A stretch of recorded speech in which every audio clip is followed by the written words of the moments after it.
Welcome back to WAPC. So we can continue on the classical mechanism. Okay, so we can move to the first question. The center of mass of an extended body on the surface of the earth and its center of gravity. Option 1 can never be at the same point. Actually, it can be the same point because it's only the extended body. Okay, and the second option is center of mass coincide with the center of gravity of a body if the size of the body is negligible as compared to the size of the earth. That means the size or the radius of the earth. Actually, we are very negligible when we compare our mass with the mass of earth.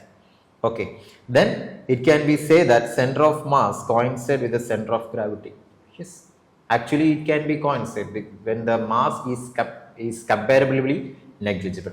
Okay, and the option 3 is are always at the same point for any size of the body. It is wrong actually. If the size or the mass of the extended particle is comparable with the mass of earth, then we can't make both points are in same, because the extended mass will contribute a mass and it will change the center of gravity. Okay, are always at the same point only for spherical bodies. It can't be true, because when the spherical bodies, the extended mass is a spherical body, the center of gravity can be changed because the extended body is the mass of the extended body is comparable with the original body, then the center of gravity can be changed. Okay, so option 2, the center of mass coincide with the center of gravity of a body if the size of the body is negligible. When the size of the extended body is negligible, then we can say that both can be coincide. In other situations we can't say it. Okay, so in first question it is very conceptual, so the answer is option 2. Okay, we can move to the second question. Okay, a metallic rod breaks when strain produced is 0.2%. Strain is 0.2%, so you must know the equation for the strain.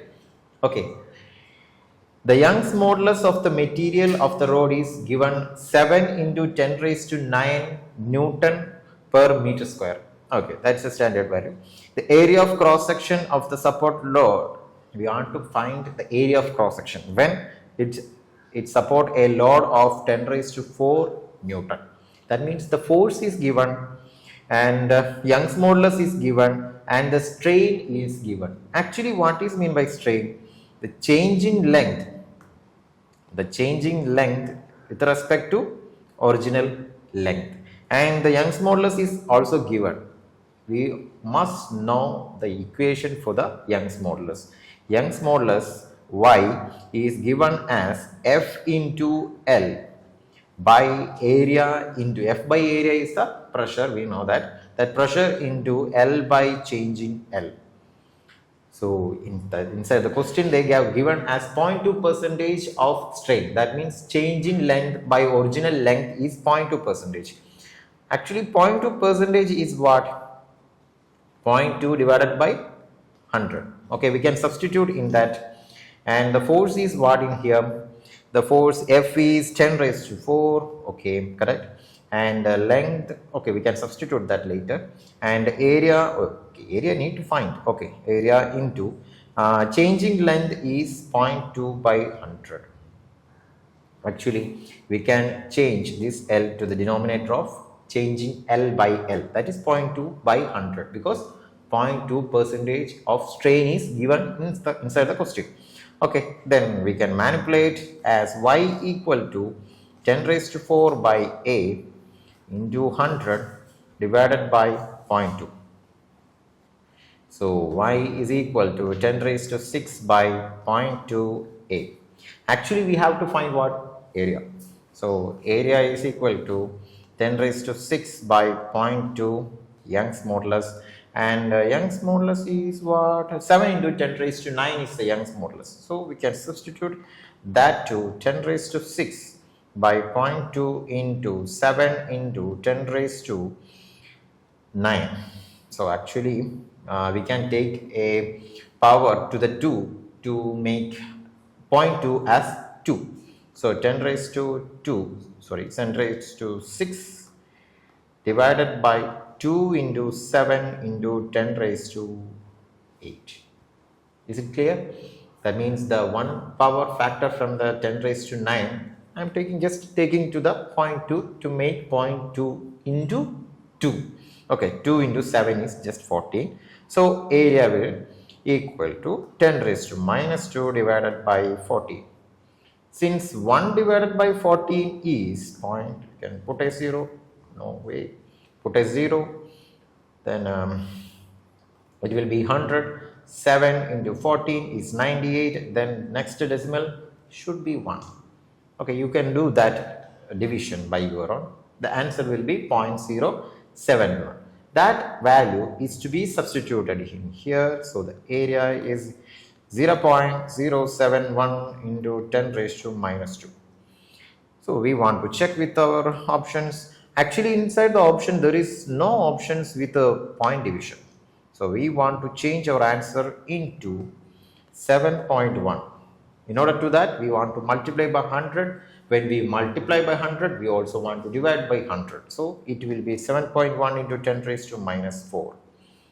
Check 7.1 into 10 raised to minus 4. Option A is the correct answer. Okay. So the main part inside this question, the equation for Young's modulus and equation for strain. They are actually doing clubbing these two kinds of equations to one problem. Okay, strain and Young's modulus, two equations, very important. Okay, so we can move to the next question. Okay, a smooth chain of length 2 meter is kept on a table. Okay, such that its length of 60 centimeter hangs freely from the edge. That means if this is a table and the chain has a 2 meter of length, okay, 0.6, that means 60 centimeter is hanging out of the table. That means 0.6 meter is hanging out of the table and 1.4 meter is on this table.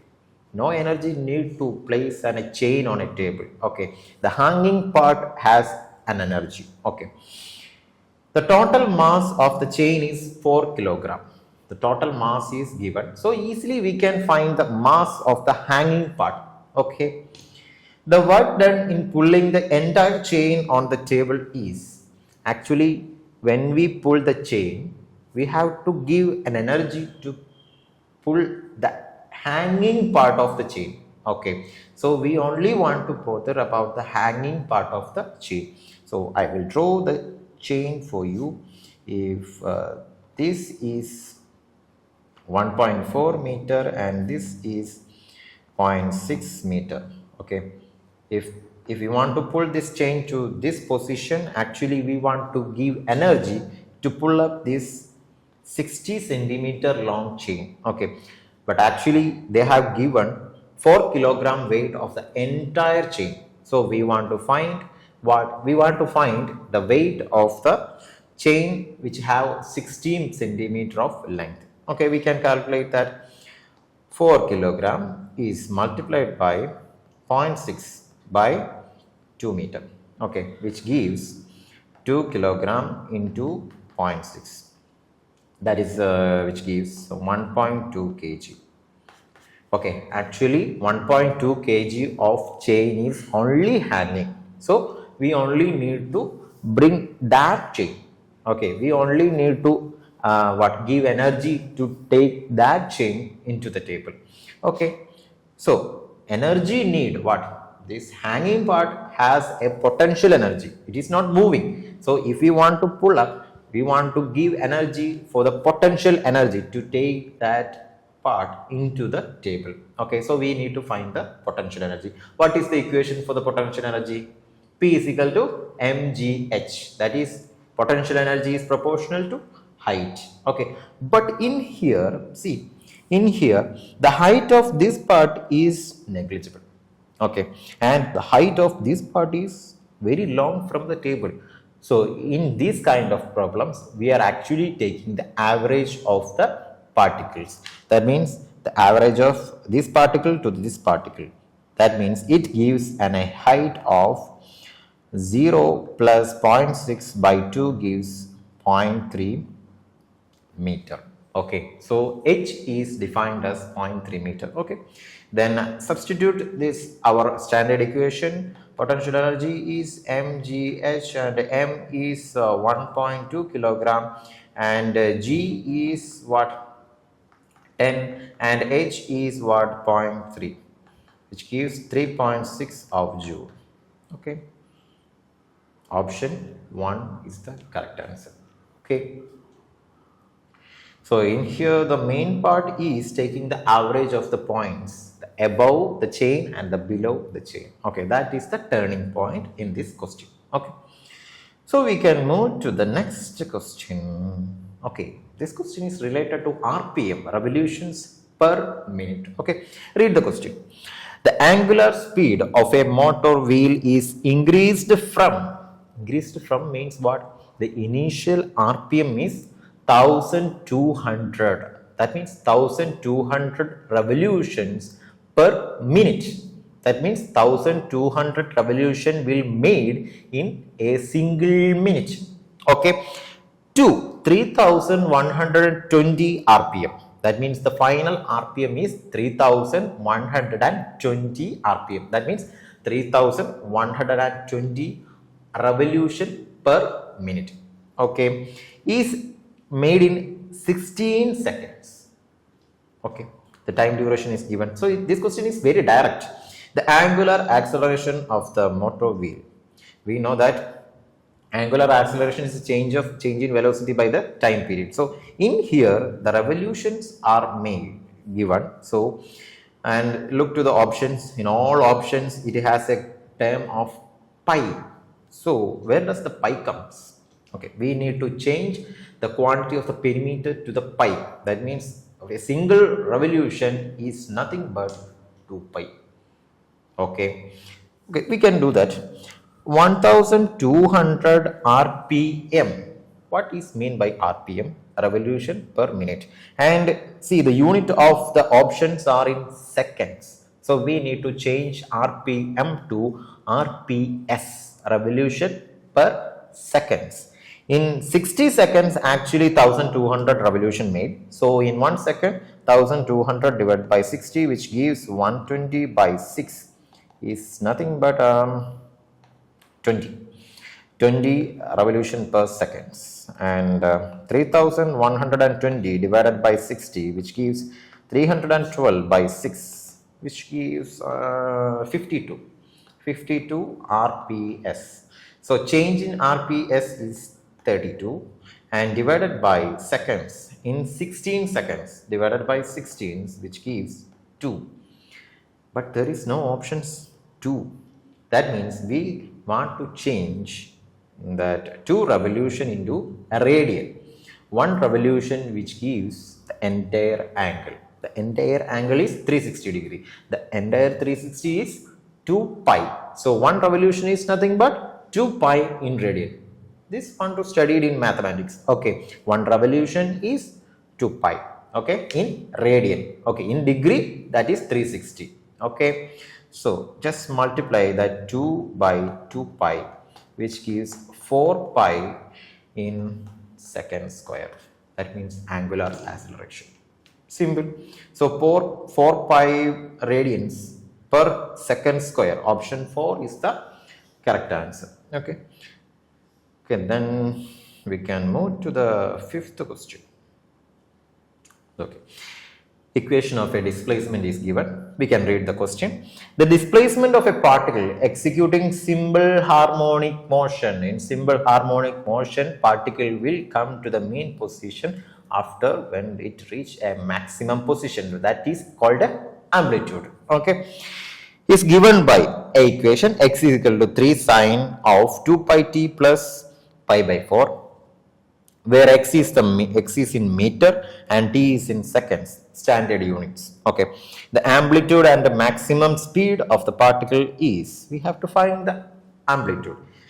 Okay, please think what is the standard equation of a position of a particle which executing simple harmonic motion. I will write x is equal to a sine omega t plus phi. Okay. So from comparing this to the standard equation, what is amplitude? Amplitude is nothing but 3. Look to the options. Every option, each option has the max amplitude as 3 meter. So actually we don't want to calculate it. If they're asked and they're given in all options the same answer, so why we calculate that? Amplitude is given 3. And the next is to calculate the maximum speed. V is a omega. That's why they asked to find the a. Okay, the V is equal to a omega. A is what? Amplitude. Omega is called angular frequency. Angular frequency is the coefficient of time. Sine omega t plus phi. What is coefficient of time? That is omega, angular frequency. Inside the given question, sine of 2 pi t. So the coefficient of t is what? 2 pi. So angular frequency is what? 2 pi. Simple. So V is equal to a into 2 pi. The a is given as 3 and omega is 2 pi. So 6 pi is the answer. 6 pi is the answer. Very simple. So when we compare that with option A is the correct answer with the 3 meter as the amplitude and 6 pi as the velocity, maximum velocity. Okay. So we can move to the next question, 6th question. Electric as well as gravitational effects can be thought to be caused by field. Yes, both are fields. Which of the following is true for an electrical or gravitational field? So which point is true for the electric or gravitational field? First point, fields are useful for understanding forces acting through a distance. Second one, there is no way to verify the existence of a field since it is just a concept. The field concept is often used to describe contact force. Gravitational or electric field does not exist in the space around an object. Okay, see, first option, field and useful for understanding forces acting through a distance. Yes, it is correct. And there is no way to verify the existence of a force field. Actually, we are using the equation for force as 1 by 4 pi epsilon 0 q1 q2 by r square in static, electrostatic, the chapter electrostatic, we are using that force. That means we are actually deriving a magnitude of force, okay, attracting force, which is the electric field and electric force, okay, of two charges. And in gravitational, we are actually, the F is equal to K into m1 m2 by r square. Actually, we are deriving. So what is mean by that? We can derive the magnitude of the force which acting between two masses. So option 2 is incorrect. Option 3 is the field concept is often used to describe contact force. Other than contact force, there is a lot of force which is in, doesn't make any contact. See, the earth and the moon doesn't make any contact, but there is a force which makes the orbit is in a constant path. Okay, there is a force, an attractive force. Okay, so in option 4, the gravitational or electric field does not exist in space around an object. It exists in a space. That's why we get a force. We can feel it. Okay, so there is a force exist around there. That means option 1 is the only correct option. Okay, this question is more about concept. Okay, next we can move to 7. Okay, this is an interesting question. Two objects are projected at an angle. This is theta, and the next one is 90 minus theta. Okay, I will draw a graph for you. Okay, these are the two coordinates. If this is theta and 90 minus theta is, this is 90 actually, and we have to subtract from the perpendicular. Theta is subtracting from the perpendicular. So it can be this. This will be 90 minus theta. Okay, that value of theta can be varied from 0 to 90 degree or 89 degree. Okay, to the horizontal with the same speed, the ratio of their maximum vertical height. So we must know the equation for height. What is height? H is proportional to sine square theta. Okay, you want to read the entire problem based on the projectile motion. There is a equation for height, there is an equation for a maximum displacement. Okay, there is a relation between the angle theta made by the projection and the displacement. Okay, at only the 45 degree, when the angle become 45 degree, it's make a maximum displacement. If it is on a 90 degree, that means when we project a material upward, correct, upward, then it will only make a least displacement with respect to the initial and final. Okay, if the projectile motion is in the 45 degree, it will make a maximum displacement only in 45 degree. That you want to learn the derivation. Okay, that equation, maximum height, is only possible that height is proportional to sine square theta. Okay, let h1 proportional to sine square theta and h2 proportional to sine square what? Theta, 90 minus theta. Okay, the second one is 90 minus theta. Actually, what is sine of 90 minus theta? Sine of 90 minus theta is actually cos theta. Okay, that is from max. Okay, so h2 is proportional to cos square theta.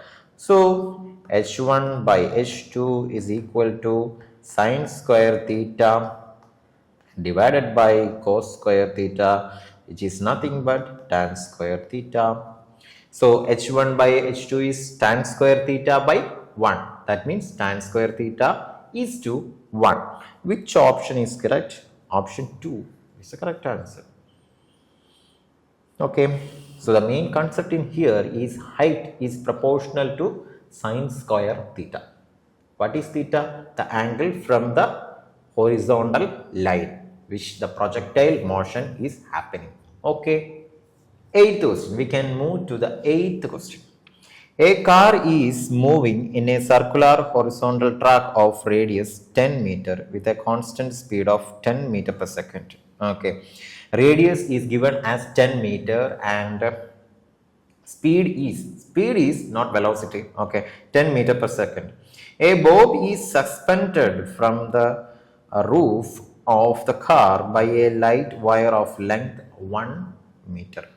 The angle made by the wire with the vertical in radian. Okay, so if the car is moving, car is passing in a circular track, then the bob which is placed inside the car will try to change.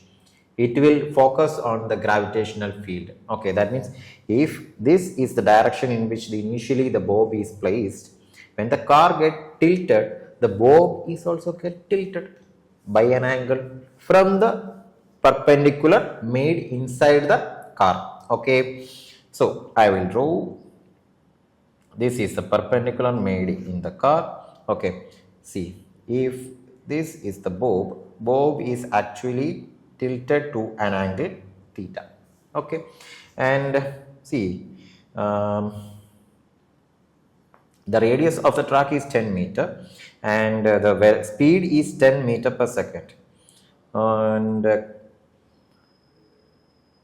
length is 1 meter. Okay, there is no mass. I am actually looking for what's the value of mass. Actually, mass is not given. Okay, we can do the problem. Okay, actually the bob is in here, and what happened? If the speed of the car increases, the tension on the bob will also increases. Okay, that means the tension is acting towards this position, tension, and this tension has a vertical component and a horizontal component. from comparing with this theta, it has a vertical component of t sine theta and a horizontal component of t cos theta. Okay, so actually where does the gravitational force is acting? Towards the down. Okay, mg. Okay, then the one more component, important component, the centripetal force. Actually, where does the centripetal force is acting? Towards the in. If the car is moving like this, all particles inside the car will feel a centripetal force towards center of the circle. What's the equation for the centripetal force? mv square by r. That should be known. Okay, so the centripetal force is mv square by r. Okay, so from comparing this diagram, we can identify that mv square by r is equal to t cos theta. Tension into cos theta. That means the vertical, horizontal component of the tension. Vertical component is what? T sine theta. T sine theta is actually what? Mg. Okay, so t cos theta, which is equal to mv square by r, and t sine theta is equal to mg. See, actually I am looking for the mass from the question. Mass is not given. So what we need to delete the mass? We have two equations, divide the two equations, then the mass get deleted. Okay, easy. So t sine theta by t cos theta is, t and t get cancelled, sine theta by cos theta is tan theta, which is equal to mg divided by mv square by r, which is equal to rg by v square. So theta is equal to tan inverse rg by v square. What is velocity in here? 10 meter per second. What is radius in here? 10 meter. And what is g in here? 10. We can approximately take as that also 10. So tan inverse 10 into 10 by 10 square, which is 1. Tan inverse 1 is what? Pi by 4. Okay. So which option? Option D is the correct answer. Pi by 4 is the angle in which that bob get deviated. Okay, simple. So the ninth question is,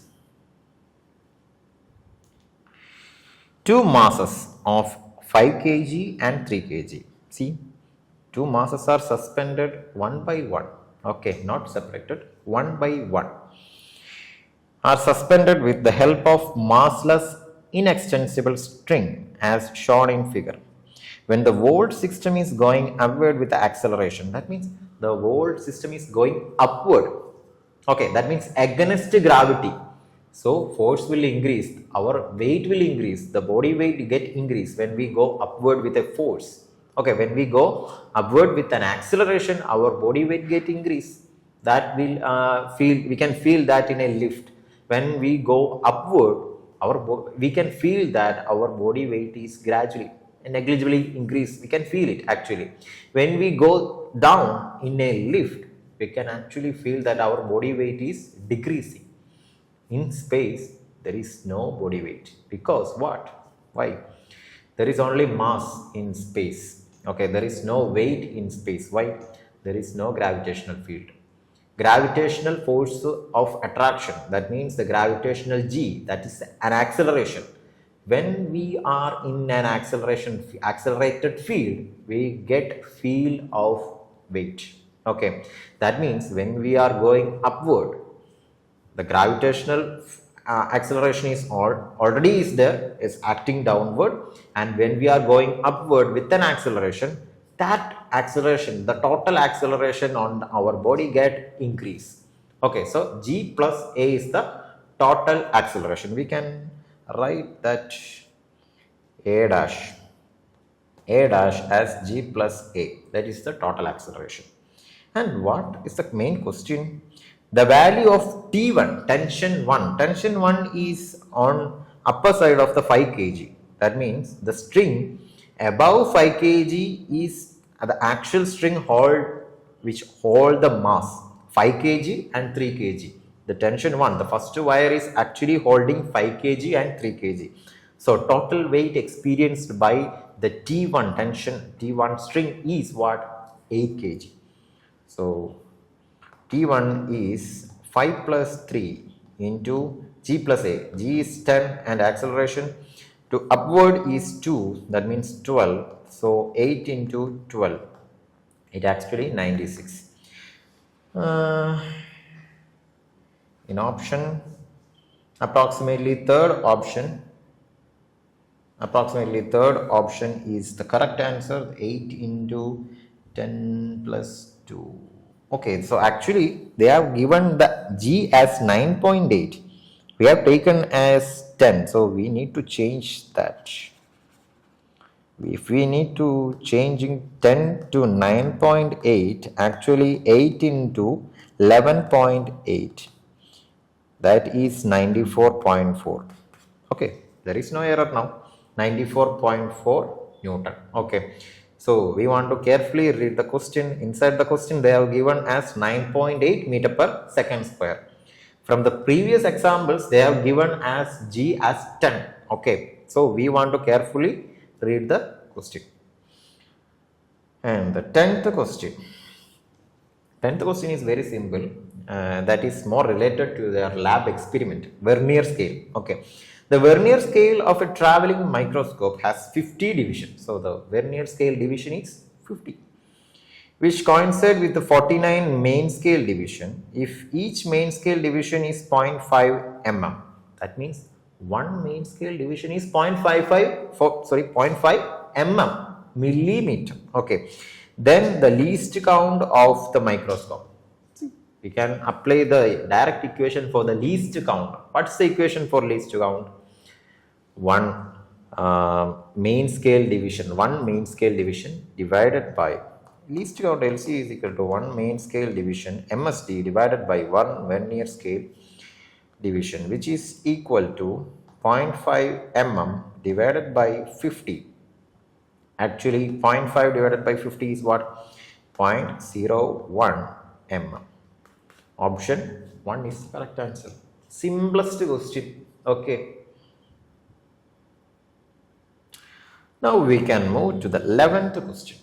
The displacement of a particle m moving in one dimension. That means one dimension means to and from motion only. Okay, not centered about a point. Okay, it is going in one dimension only. Under the action of a force, okay, is related to time t. Okay, the relation is given t is equal to root x plus 3. The displacement of the particle when its velocity is 0. Velocity is 0. Actually, we want to find that velocity. So, velocity is nothing but dx by dt. See, here only we have root x. We have to change to the standard formula. So, root x is equal to t minus 3. So, x equal to t minus 3 or square. Okay, so dx by dt is equal to what?